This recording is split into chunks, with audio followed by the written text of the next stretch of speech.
This is some footage. You can put it.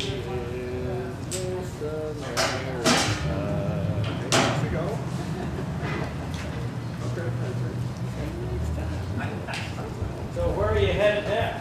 Better whenever you are. Alright. Go ahead and record and we're off and running. We're recording. Alright. Back here on Jiggy Jag TV, Community Access Television with Dorian Michaels. Man, great performance, my friend. Thanks, I had a good time. So give us a little background on your music and everything. Well, we call it finger-style guitar because for the most part I'm playing with my fingers, although on that last tune I did use a flat pick just so I could beat the heck out of the guitar. And I've been playing since I was 7, so that means I've been doing this for over 50 years. Wow. And I grew up playing folk and acoustic and blues stuff as a kid. Yeah. My dad had blues records around the house a lot, so I liked that a lot. And then I went into college and got a degree in music and studied composition. And played in a lot of country bands in California and studied some jazz in my early 20s. And so it's been a lot of different styles. Yeah. Kind of jack of all trades, master of none. But I get restless playing just one thing. So I do the acoustic music on the road, and then.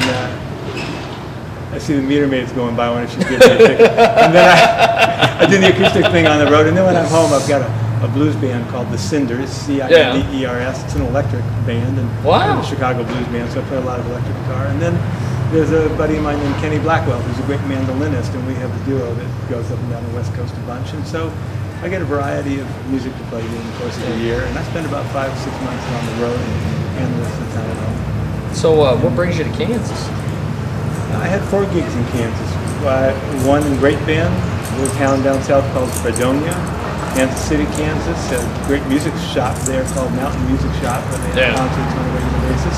And then Salina Arts was kind enough to give me a gig here this afternoon, and the weather was perfect. So we had a nice bunch of people, and been having a great time. And then I'm off to Knoxville, Tennessee to play for Tennessee. Play for the Guitar Society there. Wow. A bunch of guitar players all sitting around going, I can do that. I like the guitars. Give me a little background on that metal thing you were playing out there. That's great. The metal guitar is called a resophonic guitar. Inside, you notice that there was a circular plate on the front of it. If you took that off, you'd find a thin spun aluminum cone shaped like the speaker in your stereo system. Wow. For those of us that are old enough to still listen to speakers as opposed to stuff in your ears. Exactly. And that guitar is from 1934. It was invented by a guy named John Dopiera. And when John Dopiera had a falling out with his business company, partner, after they established the National Guitar Company, he went and got his brothers together, the Dopiera brothers, and they started a company called Dobro. And bluegrass fans know the Dobro because it's usually wooden, but it has that metal plate and that resonator in it. And you see guys like Jerry Douglas and people like that playing it this way and playing like that with a steel bar. Yeah. So this guitar, the National Resophonic guitar, is the predecessor to the Dobro. Wow. And then I had 2 wooden guitars, both built by a young man in his late 30s in California. His name was Michael Baranik, B-A-R-A-N-I-K. He makes guitars one at a time by hand, and I'm lucky to have a couple of them. Wow.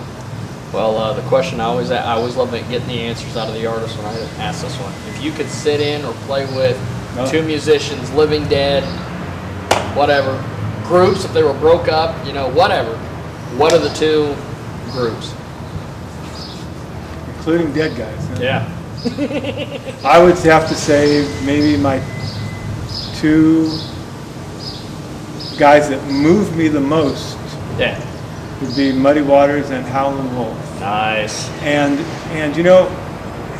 the music I play is a variety of stuff. And yes, I play blues, and a lot of the stuff I play is not blues. It's pretty music, or it's folky, or maybe it has a little country or jazz tinge. But for me, all of that Americana music, I mean, it has 2 sources. It has white European come to Appalachia, become country music sources, and it has Afro-American blues sources. Yeah. And all of that stuff is so intertwined you can hardly ferret out what's what, Oh yeah. But when I was young and heard those guys sing, when I heard Muddy Waters and I heard Howlin' Wolf sing, it wasn't the guitar playing, because neither Well, actually, they played pretty good guitar. Yeah. But it wasn't that their guitar playing Yeah. was what was featured. But when those guys opened their mouth to sing, I just said, wow, there's adult music. There's something going on there. And I think that, and they're both guys that I never got to see live. Yeah. And so to be able to make music side by side with people of that depth, Yeah. That's that would be incredible. something else. I never thought about it, but that would be my answer. That's cool. Yeah. You got a website or anything? DorianMichael.com. No S at Nice. the end. DorianMichael.com. Well, Yeah, come and say hi. continued success, my friend. Thanks for being very on the much. program. Hope to Thanks see you for next coming to year. Salina. My pleasure. Dorian absolutely. Michael here on Jiggy Jag TV. Hey, you got a CD or anything available? Because I parked